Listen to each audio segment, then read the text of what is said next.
I'm Dean. I'm the dad. I'm Laura. I'm the mom. And I'm Krysta, and I'm the daughter. And together we are Family Plot. That was nice. Nice to see everybody. How are y'all doing today? I'm doing okay. How are you, Krystalyn? I'm okay. I'm amazing. We don't talk a lot about personal issues here in the plot, but we've been looking for a place for a couple of months because the guy that formerly ran to us, who was a friend of the family and a great guy, he passed away. Very sad. But yeah, so his house is now in escrow, and so we just needed to get out, and we found a place, and we take possession on Thursday, which is when this will drop, and so we're recording a day early, and I can't wait to be in our new place. Especially with my ladies and my family. Appreciate that. So let's start where we always do. If you want to help support the show, a few ways you can do that. If you got it within you to do a monthly donation, that's what Patreon is for. I believe our levels are 1, 3, 5, and 10. If you can do that monthly, awesome, great. We appreciate it. Also, there is Buy Me a Coffee. If you can't do a monthly donation and just want to throw us a donation, a one-time donation, Buy Me a Coffee is where you do that. And if you can do those things, hey, it's okay. I've never had a lot of money in my life. So the other thing you can do is share the show on social media. Now, it's important to remember, if you're a first-time listener, we have a deal here. And the deal is, if you enjoy the show, share it on social media. If you don't, keep it to yourself. That's what we say. And what are we doing tonight? Well, tonight we go back to the early 1900s. I'm so glad we did that episode on time travel. Lets us travel so much more easily. To meet Freeland Oscar Stanley, co-founder of the Stanley Motor Carriage Company and his more famous creation, the Stanley Hotel. Originally built... Should you call that famous or infamous? I mean, really. I would say famous. While it there's some infamousness to it. It's only in the hauntings. Like everything else seems very above board. Okay. Originally, it was built to give Easterners a place to go to recover from tuberculosis. It became a grand, if intimate, destination. Over the years, it has had many thousands of guests, some of whom still roam its halls and dwell in its rooms. Used by Stephen King as the location basis for his tale The Shining, there are still many stories the place has to tell. Tonight, we visit the Stanley Hotel in Estes Park, Colorado. But first, Krysta has some facts.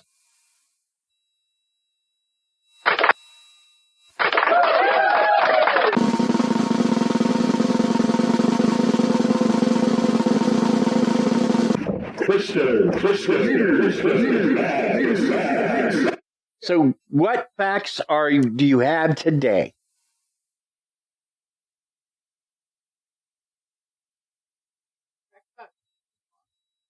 Ooh, did you know there used to be cars that ran on steam power?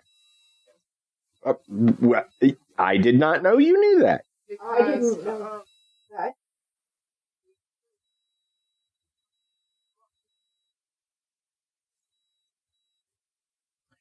Right.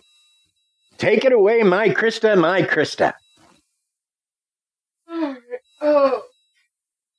Don't sound so excited. Right?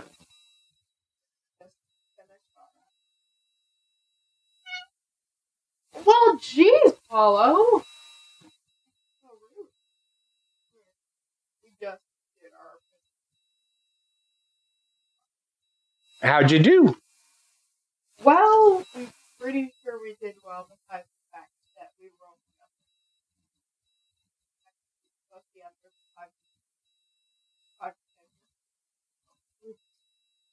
Well, I will tell. Because I talked. I was going to say, Krista, as someone who did stand-up comedy for 20 years, it's impossible to time a bit. Excuse me. Because the speed at which you say something in private versus the speed at which you tend to say things in public, we all tend to speed them up if we're talking in public. So, yeah. Did you like public speaking? As a comic, I loved it. I was good at it. I was great at it. As a student, not so much, because, yeah, I had that thing where if I had a 5-minute speech, it became a 2.5-minute speech. If I had a 10-minute speech, it became a 5-minute speech. So what I wound up doing in school was just practicing a 10-minute speech and then delivered it in 5.5 minutes or something when it came time to do it. But at least then I was in the ballpark, you know? So.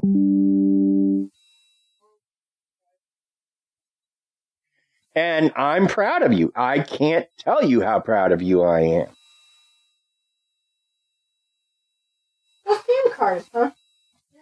Steam cars. Thank you for that. Well, it didn't hurt that we're recording on Tuesday, and normally we would record on Wednesday, and yeah, you know, and this is your last week at school, and I knew that you'd have a lot to do, and so I just decided to try to help as much as I could. Yeah. Okay. Fact number 1. The Stephen Carrey was invented by Nicholas Joseph. It was a large, three-wheeled vehicle for the boiler to create heat. It moved at a walking speed and was And that name may be Cugnot, but it's hard to say. French names can... The French take a certain liberty in pronouncing names in a way my tongue does not agree with.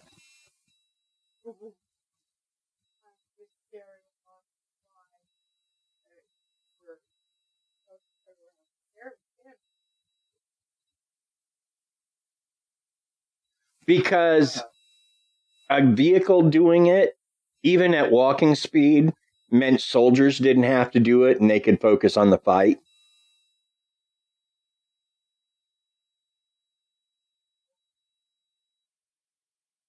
That would be my guess anyway.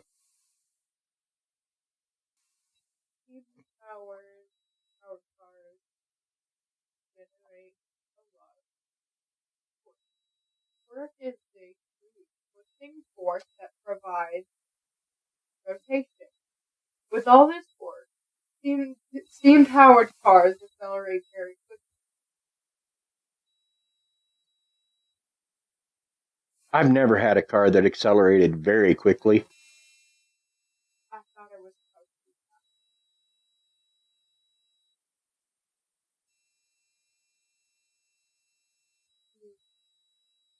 Fact number 3. Because this twisting force was always potentially available at this speed, steam-powered cars did not need friction.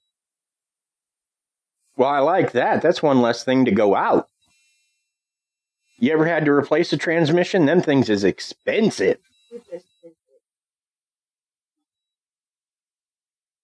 Also, I think creating steam in a car would be much cheaper than, say, I don't know, filling it with gas.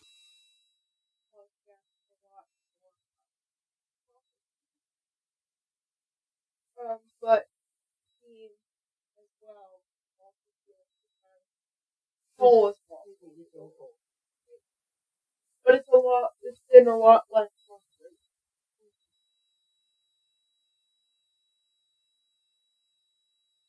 Fact number 4.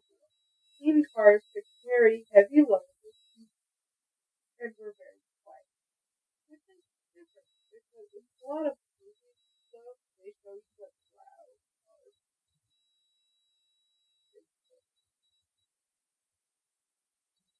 Yep. steam cars were pretty quiet.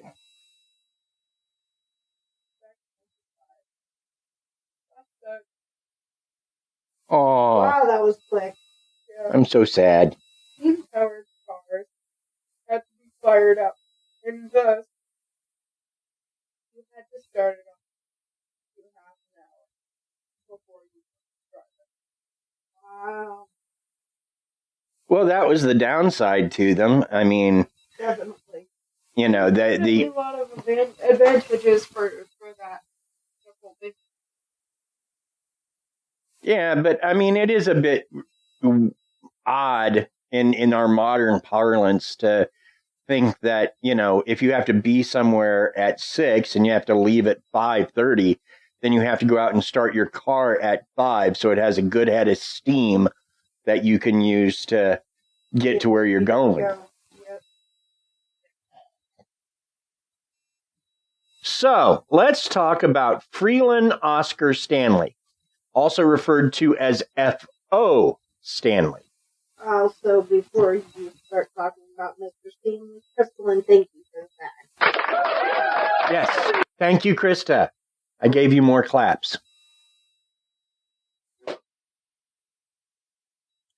So, born along with his twin brother, Francis Edgar Stanley, on June 1st, 1849, in Kingfield, Maine, he would become known as an inventor, an entrepreneur, a hotelier, and an architect.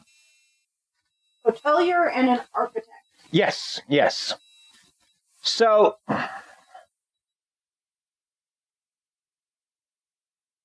he was the son of Solomon Liberty Stanley and Appia French. They were not wealthy, but learning was always encouraged. They studied literature, science, art, poetry, and music. At age 9, the twins started their first business together, Wow. refining and selling maple sugar. They used their hard-earned money to purchase wool cloth for school suits and Benjamin Greenleaf's National Arithmetic, a book of equations that they completed. So they were fastidious nerds. Yeah, pretty much. That's not a bad thing, but at 9, that's a little unheard of. But maybe it was a different time. Oh, it definitely was. I mean, there were video games. right. Now, at the age of 11, their great uncle taught them the art of violin making. Well, if you need a hobby. And they didn't, as we'll come to find out, but they had several. By age 16, Freeland had created 3 violins. He would continue to make them throughout his life, creating many concert-quality instruments that are still valued by collectors and music lovers today. Wow. So he was no Stradivarius, but he wasn't Joe Schmo violin guy either. Now, Were there Joe Schmo violin guys? I assume there had to be. Yeah. Go ahead. In 1863, in the midst of the American Civil War, the brothers were witness to the Kingsfield Rebellion, a protest against the highly unpopular Enrollment Act and the only anti-union rebellion to occur in the state of Maine. At age 20, the brothers began their collegiate education at Western State Normal School, which is now the University of Maine in Farmington, with the intention of becoming educators. Francis soon found that academic schooling was not to his liking and left to pursue a career as a portrait artist. Freeland, however, continued his education at Hebron Academy from 1871 to 1873 and Bowdoin College in Brunswick from 1873 to 74.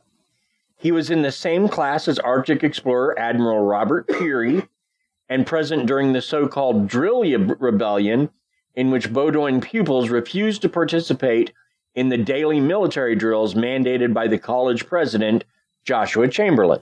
Hmm. After Bowdoin, Freeland became the headmaster of a high school in Mechanic Falls, Maine. There, he met a teacher named Flora Jane Record-Tilliston, a teacher and well-regarded pianist. He married her in 1876. Aw, he made violins and married a pianist. Yes. They can make beautiful music together. Yes, they can. Now, in 1881, Freeland was struck with tuberculosis. His 27-year-old brother, Solomon Stanley, died of tuberculosis. Believing that his only hope in survival was changing his sedentary lifestyle, he opened the Stanley Practical Drawing Set Factory. However, the business and his investment in it were destroyed by fire in 1882. So, now while Freeland is doing all of this, in the meantime, Francis, his twin, had gone into photography. Oh. His first technique was called crayon, which was actually charcoal made by improvements to the atomizer, which was an early version of the modern airbrush, which he patented in 1878. He was passionate about photography. So when Freeland's factory burned in 1882, Francis suggested they go into business together, creating a new photography product. In 1885, they opened the Stanley Dry Plate Company in Lewiston, Maine. And the motto for the Stanley Dry Plate Company was, "On Stanley, on," which was actually a quote from one of their ancestors.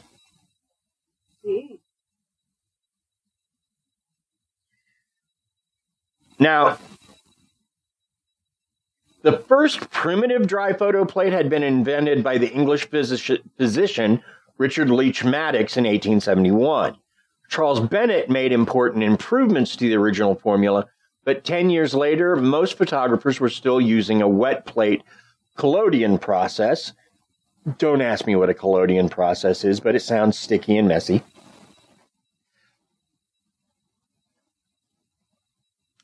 By perfecting their factory process and marketing their product across the country, the Stanley Company quickly rose to dominance at the start of the market for factory-made rather than studio-made photo materials.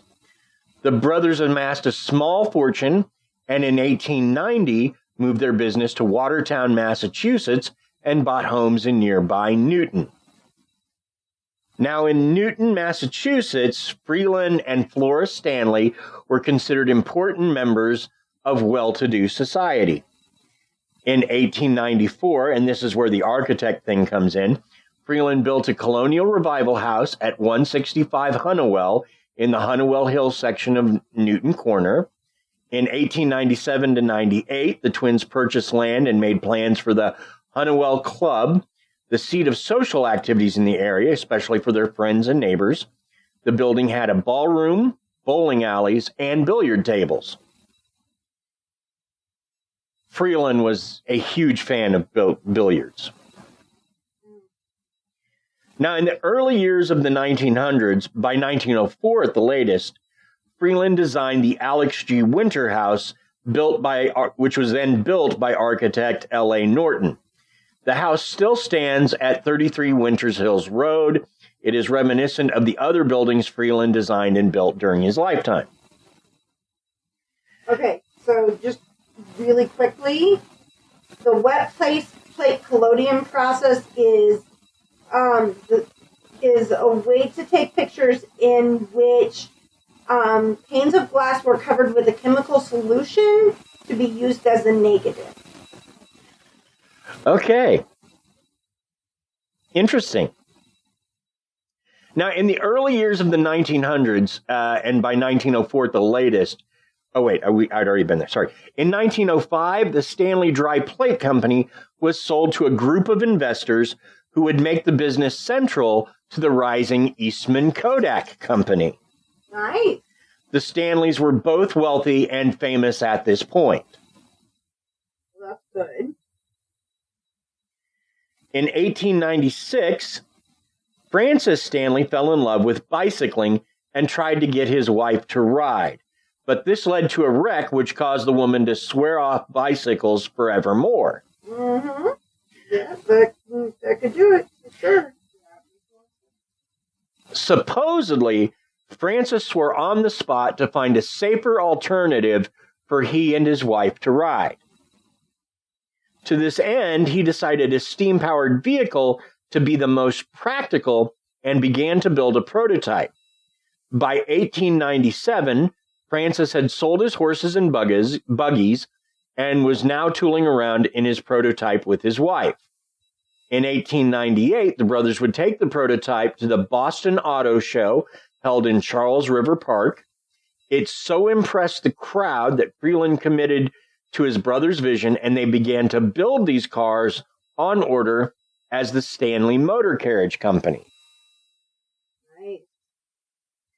In 1899, John Brisbane Walker, editor of the magazine Cosmo and an early investor in the area that would become known as Colorado Springs, wanted to buy their company. Unsure of whether or not they were ready to part with the company, they set a price they didn't think Walker would be willing to pay. $250,000 in ready cash. Now, I'm not sure what that was in 1899 money, but you can bet it was probably quite a bit. Probably at least the equal of $1 million today. To their surprise, he agreed, though he had to make a deal with Asphalt King Amzie L. Barber to do so. So for the first several months, Walker and Barber ran the company with the Stanley staying on as consultants. Walker attempted to promote the company through various publicity stunts. In August 1899, Freeland and Flora Stanley became the first motorists to reach the top of Mount Washington, the highest peak in New England.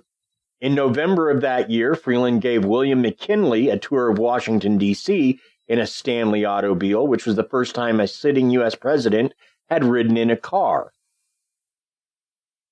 So, there was big publicity for the time.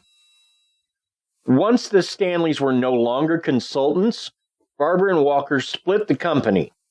Barber's company, the short-lived Mobile Company of America, moved to a Sanford White design factory in Tarrytown, New York, while Walker's Locomobile Company of America began to make cars using internal combustion engines in 1901 and moved to the area near Bridgewater, Connecticut,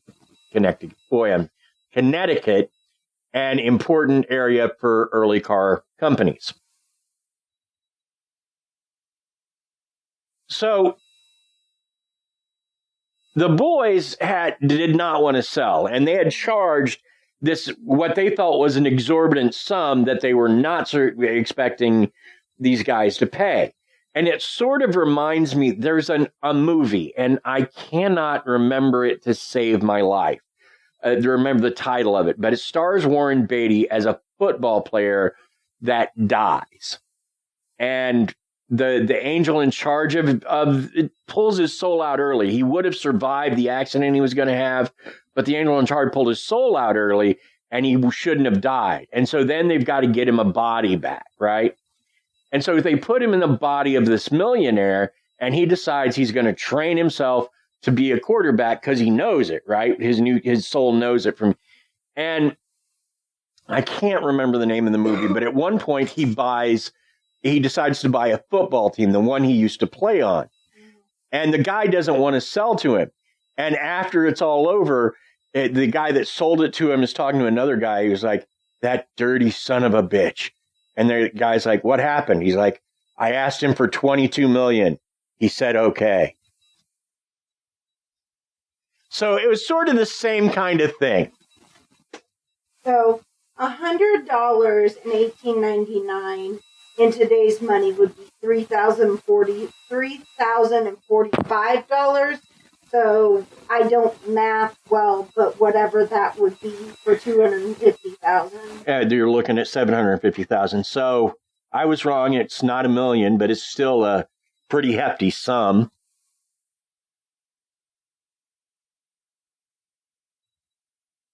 So Disappointed by the fragmentation of their former company, the Stanleys decided to start over.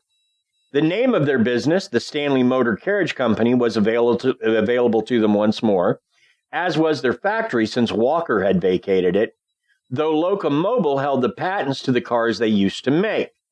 The twins handled this problem by redesigning and greatly improving their vehicles, which they began to market once more as the Stanley Motor Carriage Company.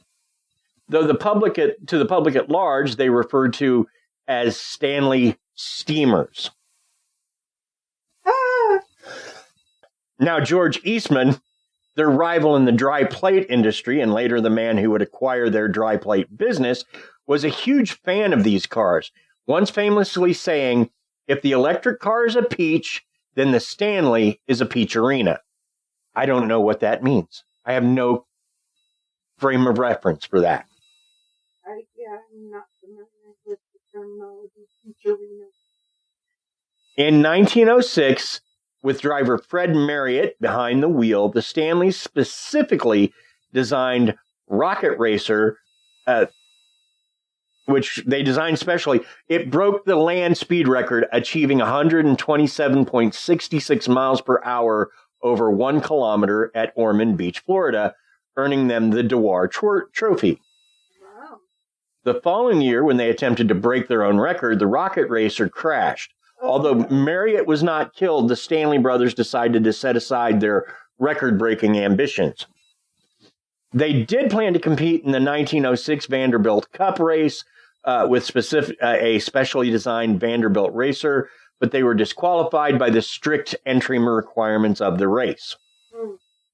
In 1903, Freeland was struck with a life-threatening reemergence of his tuberculosis.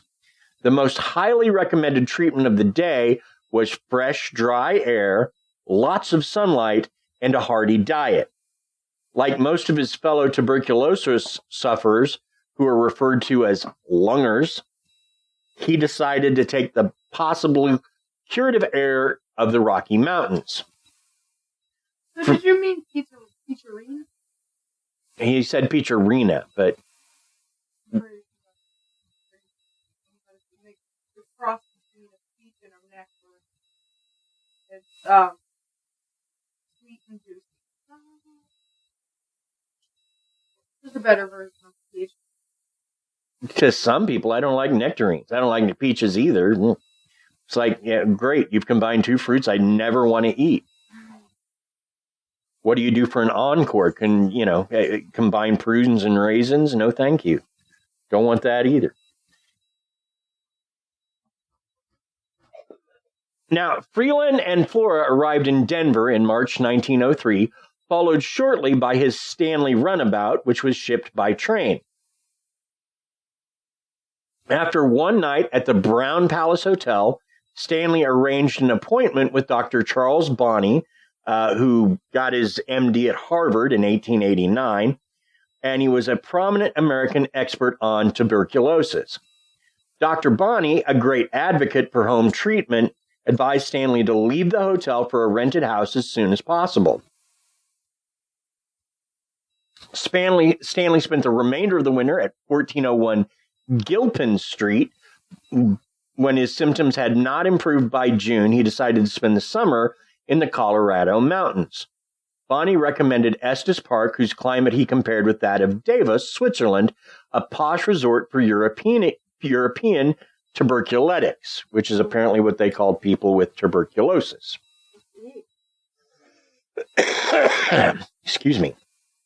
On June 29, Stanley saw Flora off by train and stagecoach while he set out in his car. After getting lost and spending the night in Boulder, Stanley arrived on June 30th. During their first summer, the couple rented a primitive cabin from the owners of the Elkhorn Lodge. By the end of the summer, Stanley's health had improved dramatically. Impressed by the beauty of the valley and grateful for his recovery, he decided to return every summer and acquired property in Estes Park for that purpose. With the help of English architect Henry Lord Cornwallis Rogers, with whom he had recently become acquainted, Stanley began the construction of a summer home there, which he called Rockside. Completed in 1904, it had 4 bedrooms, gracious living areas, and a modern kitchen so that Flora could entertain guests. Stanley, whose primary leisure activities involved billiards, violins, making them mostly, and steam cars, he designed a basement with space for a billiard table and a detached garage with a violin workshop and a turntable so that the steam car could exit without reversing. So basically, it was a big spinny part of the floor that you drive the car onto, and then the floor would just spin around so that you didn't have to back the car in, which I think sounds amazing. But I hate, driving in reverse.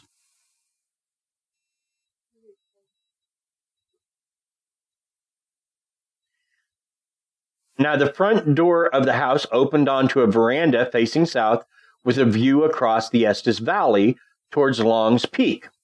Dr. Charles Bonney, who greatly approved of his patients' choices, included images of this house in his 1908 book, Pulmonary Tuberculosis and Its Complications.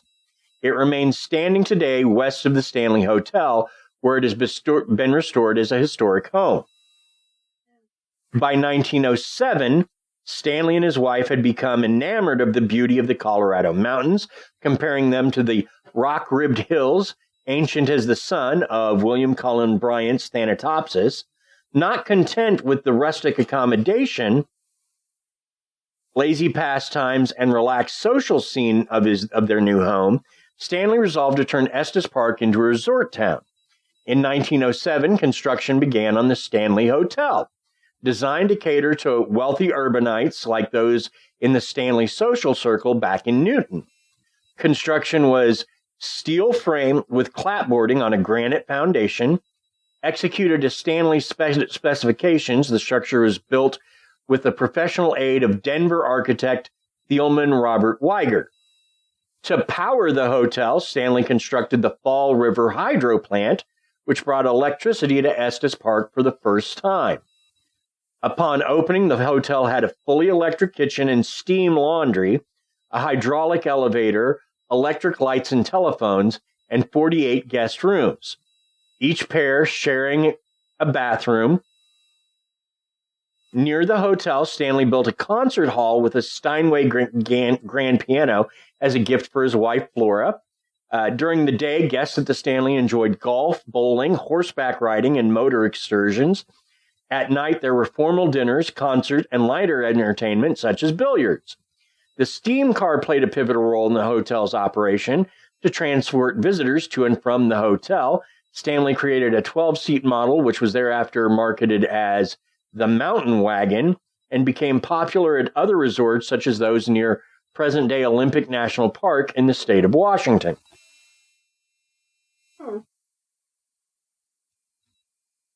He was really setting it up with all them bells and whistles. He was trying.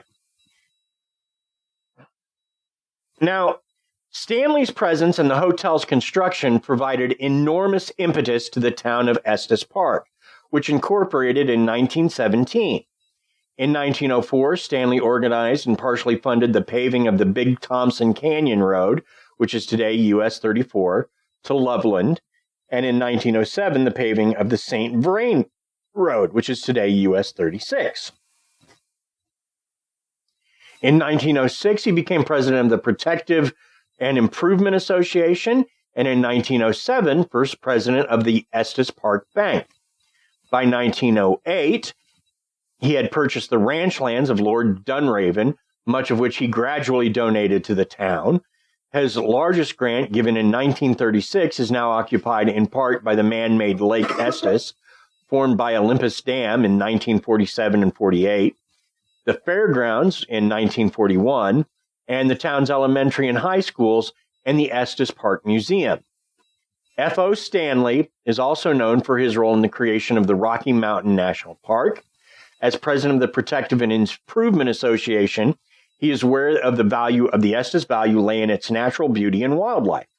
To help sustain these, despite the growing number of tourists and sportsmen, he organized the establishment of the Fall River Fish hatchery in 1907, and the introduction of a herd of elk from Yellowstone National Park in 1913, the offspring of which are now abundant in the Estes Valley. Most importantly, he forged a friendship with naturalist Enos Mills, who ran the rustic Long Peak Inn. With Stanley's encouragement and financial support, Mills traveled the country to campaign for the protection of the Rockies of north-central Colorado. Mm-hmm. In 1915, Woodrow Wilson signed the order establishing Rocky Mountain National Park, the 10th in U.S. history, and today, the fourth most visited of the country's 63 national parks. So there's the national parks back in one of our episodes, because they were just in last week with Alcatraz. So we just keep having these layovers where like things from our last show show up in the new show. That's not necessarily a bad thing. Didn't say it was, just said it's odd.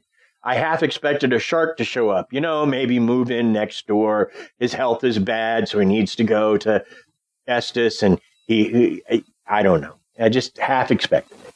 Well, if it was a Hanna-Barbera cartoon, maybe, but not necessarily in this scenario. But I like where you were going with it.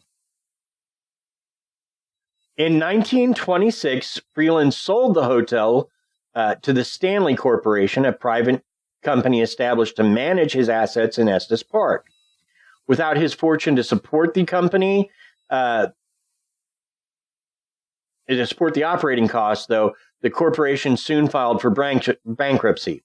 Freeland purchased the hotel back at a low price and sold it in 1930 to auto and hotel magnate Roe Emery of Denver, who remained the owner until 1947. The Stanleys continued to spend their summers there at their nearby residence. After adopting Estes Park at his summer home, Freeland Stanley gradually shifted from his other business ventures to management of his hotel and philanthropy. In 1903, he endowed the construction of a new high school in his hometown of Kingfield, Maine. It remains standing today as a museum dedicated to his life. By 1917, at the age of 68, Freeland and Francis stepped down from management of the Stanley Motor Carriage Company. That year, Francis and his wife Augusta visited his brother's property in Estes Park for the first time. The following year, Francis was killed while driving a Stanley automobile on a country road near Wenham, Massachusetts. In 1918, Freeland sold his interests in the motor carriage company to his nephew-in-law, Prescott Warren, who continued the production of steam-powered vehicles until the company's closure in 1926. Stanley served on many boards and committees. He became a trustee of Hebron Academy in 1911 and was president of the board from 1914 until his death. In 1926, he endowed the school with the funds to build the Stanley Arena, the first enclosed high school hockey rink in the nation. Future pro hockey players Eddie Jeremiah for the Boston Bruins and Danny Sullivan of the Hershey Bears, I guess Hershey, Pennsylvania had a team, played for Hebron as students. In 1913, Stanley became a trustee of the Maine State Sanatorium Association. In Estes Park, he served as president of numerous organizations whose missions was to improve and develop the town.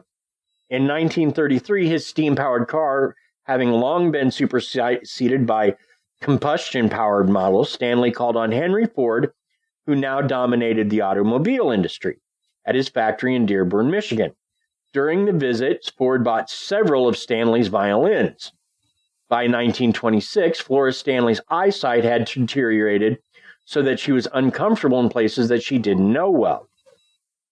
Although the Stanleys continued to travel between Newton and Estes Park, Freeland began to think of retiring from public life and selling the hotel. In 1939, Flora died soon after suffering a stroke at Rockside. Aww.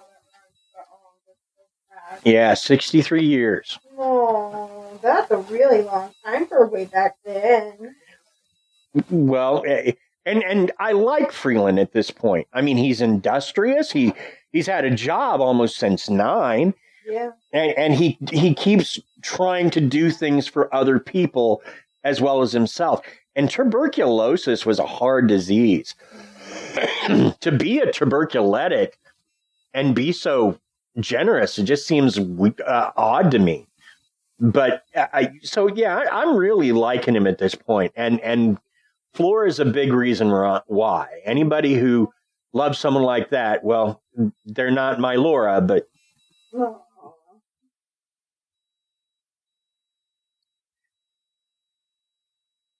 So on October 2nd, 1940, shortly after returning to Newton, Stanley died of heart failure at age 91. Yep. Now, he was raised in a Calvinist household in the then teetotaling state of Maine. Stanley did not drink alcoholic beverages, and having survived tuberculosis, he did not smoke cigars, unlike many of the men of his day. Stanley's upbringing gave him a love of practical knowledge as well as an appreciation for music and poetry, which he enjoyed throughout his life. His favorite pastimes were bowling, playing billiards, and working in his violin shop. The results of a bowling tournament held at the Hunnewell Club, published in the Newton Graphic, show that Stanley came in first place and his twin brother came in 8th place. He was fiscally conservative and insisted on paying in and being paid in cash. He was devoted to his wife, Florida, for whom he was married for 63 years until her death. They did not have children, but remained close to their nieces and nephews and were notoriously kind to the children of Estes Park and those who visited the Stanley Hotel. He showed a sense of humor, posing for photographs dressed as your Western man in a 10-gallon hat and woolly chaps, and as the king of Estes Park with a tin canister on his head for a crown placed there by the local children.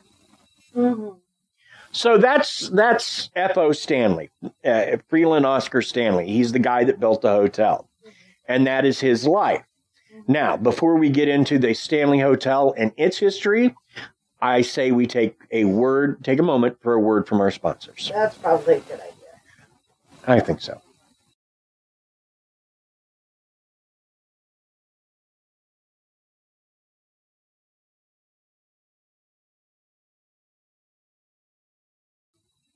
Hey, honey. How do you feel? How do I feel? Yeah. We're Crystalline. How nice of you to ask. Guess what? I feel sponsored. Awesome. So, the history of the Stanley Hotel. It was completed in 1909. As I said, it's a colonial revival hotel. Featured the latest technologies, including a hydraulic elevator, electric and gas heating, running water, steam laundry, telephones in every guest room, and of course, a fleet of Stanley Model Z mountain wagons that would transport guests to and from the local train depot. To entertain guests, a concert hall was built, which was also a gift for Flora, as she loved to play piano. However, the hotel lacked central heating until 1983, so it was only a seasonal hotel during most of its history, closing down each winter. The building and development of the hotel would not only give the wealthy a place to holiday, it would also have great impact on Estes Park. It provided employment and training opportunities for local residents and helped improve local services. For instance, to power the hotel, Stanley constructed the Fall River Hydro Plant, which brought electricity to Estes Park for the first time. Stanley helped establish the first bank, funded the paving of roads, funded local schools, gifted vast tracts of land to the town, and helped Eunice Miller on his quest to establish the Rocky Mountain National Park. The Stanleys and their Grand Hotel quite literally helped put the town on the map. The park was founded in 1915, and Estes Park was incorporated in 1917. Mm-hmm. Now, F.O. Stanley never made a profit on the hotel and operated it more as a pastime, eventually selling it in his later years. Flora and F.O. continued to spend summers in Estes Park at their private residence, with Flora passing away in 1939 and F.O. in 1940. Without Stanley's vast fortune, subsequent owners had a difficult time maintaining the large resort hotel, and it passed through several owners, who, like Stanley, never managed to make a profit.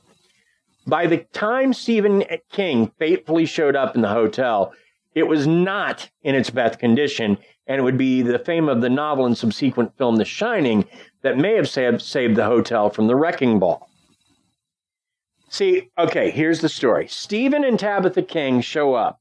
Now, they're not planning to spend the night in that hotel, but driving through Colorado, as they were, storms get in the way, and one had, and so they decided to just pull over the first hotel they saw, which happened to be the Stanley. Well, it was the last night the Stanley would be open for the season. So there weren't any employees in the hotel. It was virtually empty, except for one or two. Now, Stephen King had a very bad dream in the hotel. The Stanley Hotel has a strong connection with Stephen King and The Shining. A big disappointment for a lot of visitors to the Stanley Hotel is learning that the hotel was not used in the filming of Stanley Kubrick's film, The Shining. Neither the hotel exterior nor interiors are going to look very familiar to fans of that film. However, the hotel did serve as the inspiration for Stephen King's third novel, The Shining, and was used in the later TV miniseries. In 1974, Stephen King and his wife, Tabitha, stayed overnight at the Stanley Hotel due to bad weather. Upon checking in, the Kings discovered that it was the last day of the season and the hotel was closing the following day, meaning there was limited staff and they were the only guests. That night, Stephen King had a nightmare about his son being chased by a fire hose in the hallways of the hotel. It scared him so much it woke him up. He went outside to have a cigarette, and by about halfway through the cigarette, the structure of The Shining was just complete in his head.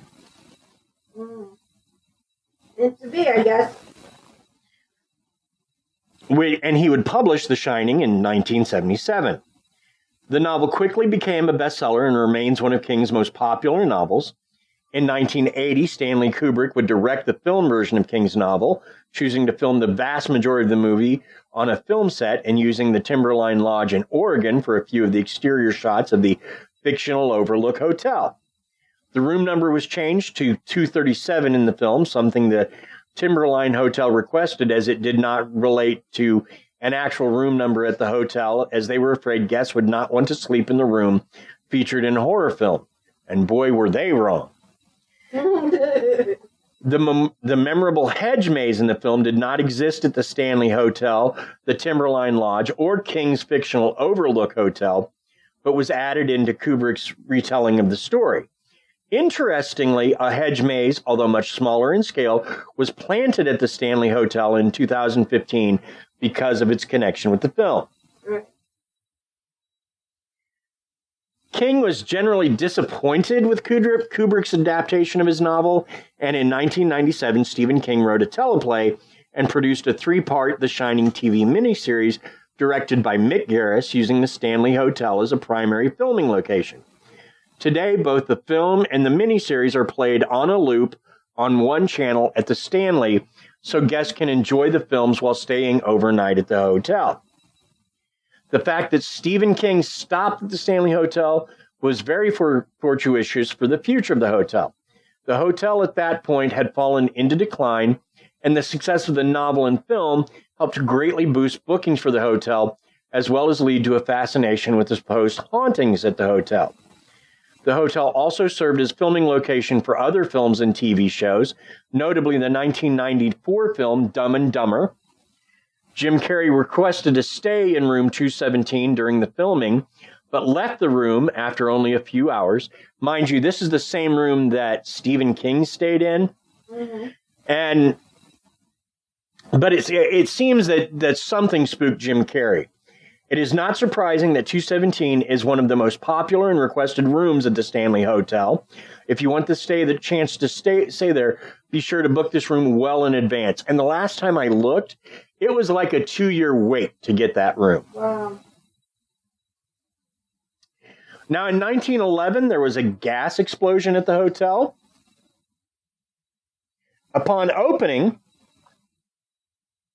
the hotel was alleged to be one of the few in the world powered entirely by electricity. However, lack of available power induced the installation of an auxiliary gas lighting system in June 1911. On June 25th, the day after the pipes had been filled, an explosion occurred that injured a maid and damaged the structure, though contemporary newspaper articles differ on certain details.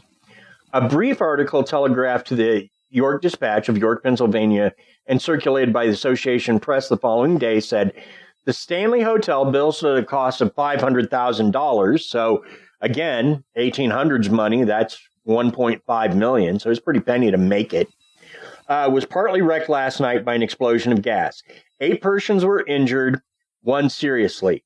None of the guests were injured. Elizabeth Wilson of Lancaster, Pennsylvania, a hotel employee, was hurled from the second to the first floor, and both of her ankles were broken.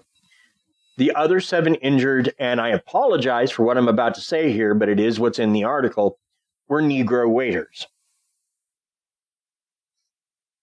Gotcha. Well, because, again,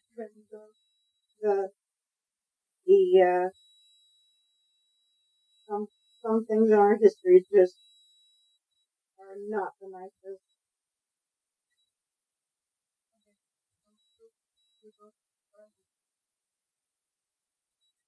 Now, when the Lancaster paper reprinted the story, the editor noted that Elizabeth Wilson's name did not appear in local directories, and she could not be identified as a Lancastrian. Similar accounts in local Colorado papers give the maid's name as Elizabeth Lambert and convey various dramatic details that are not confirmed by other articles. The most comprehensive and detailed article on the incident appeared on the June 29th in the Fort Collins Express and seems to be the most accurate, positively refuting that the maid had been hurled from the second to the first floor. And so overall, that's the important things that have happened in the hotel. So in general, it was just a really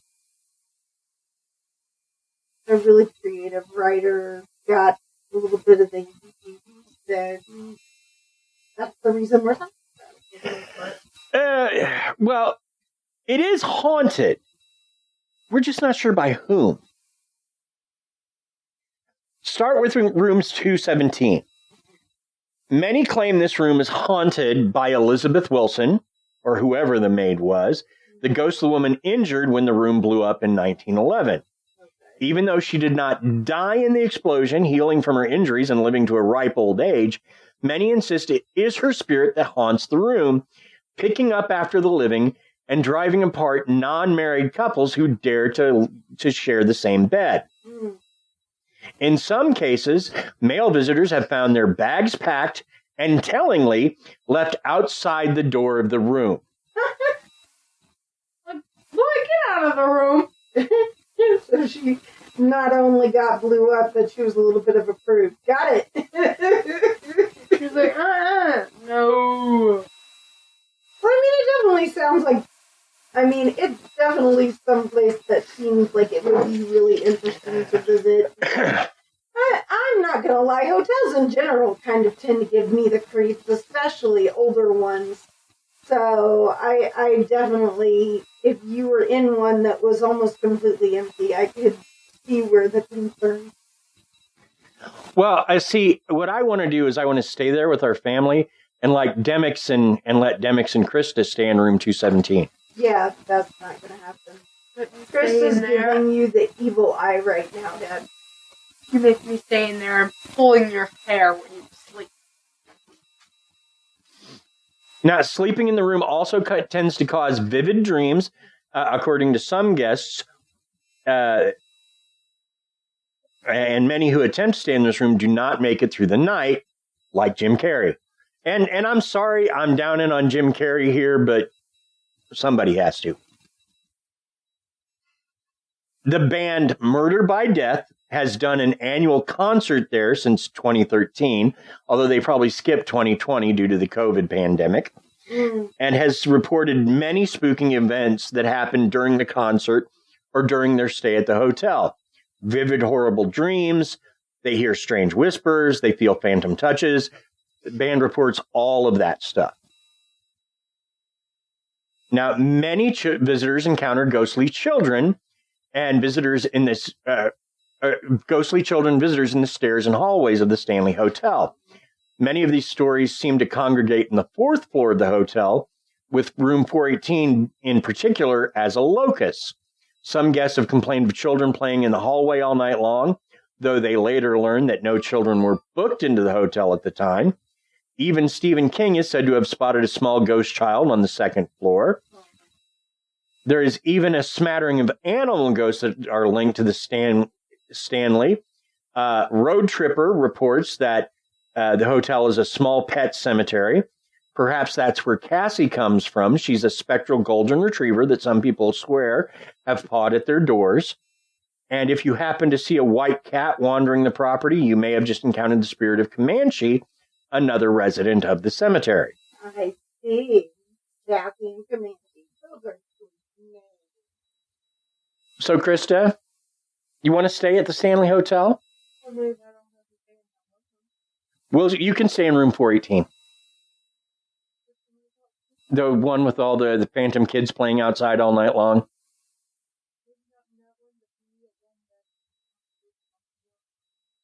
But 418 is where the dog tends to paw to be let in. So, yeah.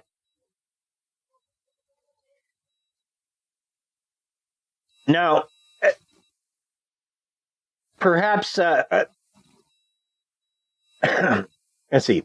The sounds of unseen children still echo through the renovated space, at least if guest accounts are to be believed. Guests in rooms 418 and 428 seems to be the ones at the most mercy of this spectral phenomena. Some people staying there have reported hearing phantom footsteps and finding furniture moving around on its own. A few have even claimed that they saw a ghostly cowboy who simply appeared near the corner of their bed. This figure of the Wild West is said to be friendly, though undoubtedly few people are exactly overjoyed to see a strange man materialize in their private hotel room. It might be a little disconcerting. And I have a theory about the cowboy. I think it might be Freeland Stanley. Well, I guess that would make sense because they said that you wore a cowboy hat in some of the ads, right? Well, it wasn't an ad. It was just a picture he took because he was goofing around. Yeah. But I would think if he's a spirit, he's probably still goofing around. And it's like, look at me, I'm a cowboy in your room. Ha, ha, ha. Now, Jim Carrey still has never publicly spoken about his experiences at the hotel. He is known to have asked to change to a different room, and when told the hotel had no empty rooms, he went to a different hotel to stay the rest of the night. Yep. And he's been asked about this in multiple interviews and refuses to answer the question of what happened. So, Jim Carrey, kind of a coward. I'm just saying. Dean! That was not okay. Mr. Carey, I apologize for my guy. Guests and workers alike have claimed to have heard Flora still playing her beloved piano in an unoccupied room. She's sometimes accompanied by the smell of roses, making for an appropriately ghostly tale. Yeah. As for Freeland, he's been spotted around the hotel, most often in the lobby of the billiard room. Some clerks have looked up from the front desk to see a snappily dressed Freeland Stanley staring back at them before promptly disappearing. Others swear that his favorite rocking chair will slowly move on its own. Well, yeah, I mean, gotta sit down sometimes, even if you're a ghost. Now, the basement, the night spirit tour appropriately ends in a basement called a section called the Underground Caves. Staff reportedly used this quasi-cave system once upon a time to move about the hotel without coming across guests. It's no longer in use today. This dark, unoccupied space is still undoubtedly creepy, even to the most hardened skeptics. Some staff have said that the pleasant smell of baking sometimes wafts through the caves, attributed to the spirit of a long-gone pastry chef. Mm-hmm. Others have reported crossing paths with a gray cat with luminous green eyes. Said cat is an unknown occupant of the nearby pet cemetery, so it's easy to wonder just where exactly this eerie, ghostly feline hails from. These stories sometimes also mention the presence of limestone and quartz in the bedrock beneath the Stanley Hotel, which some paranormal believers claim traps the spiritual energy of the hotel, its staff, and the many guests who have stayed there over the years. Well, we have heard that that line of thought, that school of thought, several times. Well, yeah. In fact, in the Elms is over limestone, and it's very haunted. Yeah. So yeah, it's like that stone tape theory. Limestone is possibly one of the stones that sort of holds in that energy. Sure. Now, housekeepers have reported TVs turning on and off by themselves, hearing voices, feeling touches when they're alone, and most disturbingly, seeing a bed they just made suddenly take on a human-shaped dent as if someone invisible is lying on top of it. Listen, they just want to be comfy, okay? Yeah. Many claim the spirits will unplug their vacuum cleaner as they attempt to clean a room. It's loud. It's loud. Did you ever heard of Waking the Dead? Jeez. People often hear a party going on in the McGregor dining room, even when there is no one in the dining room. Lord Dunraven's phantom has been seen in one of the rooms, and those who take pictures on the hotel staircase often find an extra person in their photos, one who was definitely not there when the photo was taken. And that is our episode on the Stanley Hotel. Sounds like a cool place. I would go. So would I. Krista, you want to stay in 217? You and Blue? Yeah. Why do you want to put her in the most haunted room? She's our sweet little innocent baby. You're right. We should probably put Blue and Demix in Yeah, it. I mean, yeah, the older ones, go ahead. Maybe the ghosts would scare them straight, but not our crystal one. Yeah, pretty much. So, any final thoughts, Krista, about the hotel? I think the ghost really needs comfort and a snack and something to hang out with. Yeah, I think they're bored. I think they're bored. They're just trying to enjoy their afterlife. I think people are just giving them too much grief. Well, the fact that they will pull the plug on Right. on the a little peace and quiet. yeah, They're just like, hey, you're loud. Fine, you don't hear me? There you go. Right.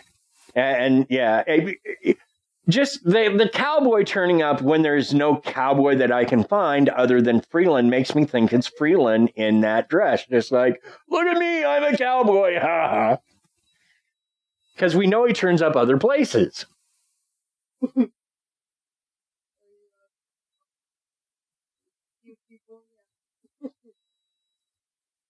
So, well, that's our show. Thanks for listening. Thanks to if you're new to the show, thank you so much for listening. If you've been here before, thanks for coming back. Thanks to Bill Barrett.